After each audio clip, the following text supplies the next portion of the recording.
I'm Richard Southern in the 680 newsroom. Boy, the TSX in good shape. Your portfolio may be looking a little bit better these days. That's because Bay Street is at a record high here this weekend. The TSX on Friday closed at its best level ever, up at 16,450. It's up 1.5% on the year now, still underperforming a lot of other global equity markets, but doing a lot better. Oil, a big factor. Oil jumped $3 on Friday as OPEC decided on a smaller than expected output increase. And of course, the other factor boosting Bay Street here this year and this past week, cannabis stocks. They are smoking hot. It's been reefer madness on Bay Street. We saw big gains for those particular issues this past week with, of course, Ottawa, the Senate passing the marijuana legalization bill, and Prime Minister Trudeau going ahead and indicating that it will be October 17th when the drug will be fully legal. On the phone here is Bruce Linton. He's the CEO of Canada's biggest marijuana company, Canopy Growth.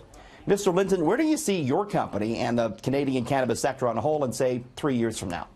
Probably where the biggest, most painful disruptor the pharma business has had in 50 years and the alcohol business in 100. That means it's a globally disrupting, transformative platform. And it's just because I'm not saying cannabis is great for everything or terrible for everything. I'm saying it has been unjustly perceived in a way that it never had a chance to actually show what its potential was. And now we're going to, because it's a regulated, federally controlled platform.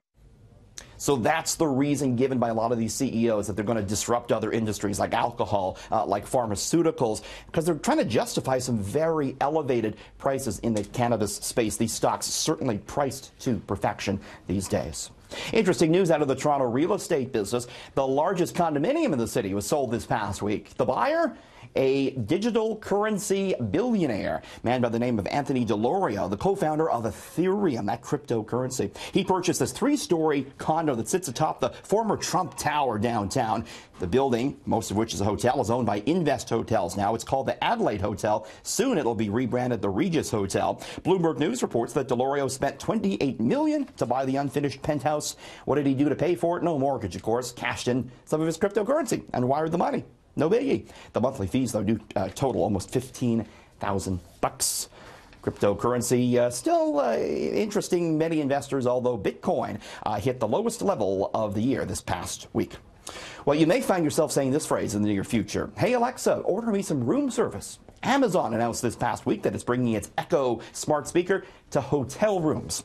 And Marriott will be the first chain to install this in some rooms. The Echo devices in the hotels will work much like the one you may have in your home, though they'll also have some hotel-specific skills. You'll be able to ask it to request room service or housekeeping, ask it to call the front desk, turn the lights on and off and the thermostat up and down just by asking it to do so. You can even, you will be even able to book a spa treatment. Of course, not everyone's going to be down with this. There are some privacy concerns when it comes to this, and Amazon did say that any information collected by the hotel ones will not be shared with the hotel itself and will be anonymized.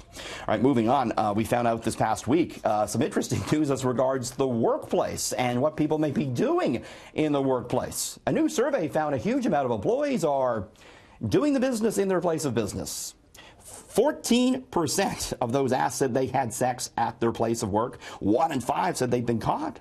1 in 10 said they did it with the boss, and of those, almost a third said that they did it to climb the corporate ladder.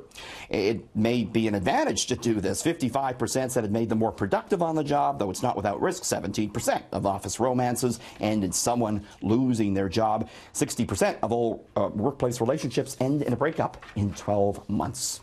Finally, you like potato chips? You having some maybe this Saturday evening? This might be a bit too much, though. Doritos this past week announced it's coming out with the world's largest potato chip. A foot long. It's the size of your head. They're called Jurassic Size. It's a promotional tie-in with the new Jurassic World movie that's out. They come, this big chip, in a dinosaur shell. Only a limited amount. You have to go on the Doritos website to get one. Some of them are already selling for big money online. In the 680 newsroom, Richard Southern, City News.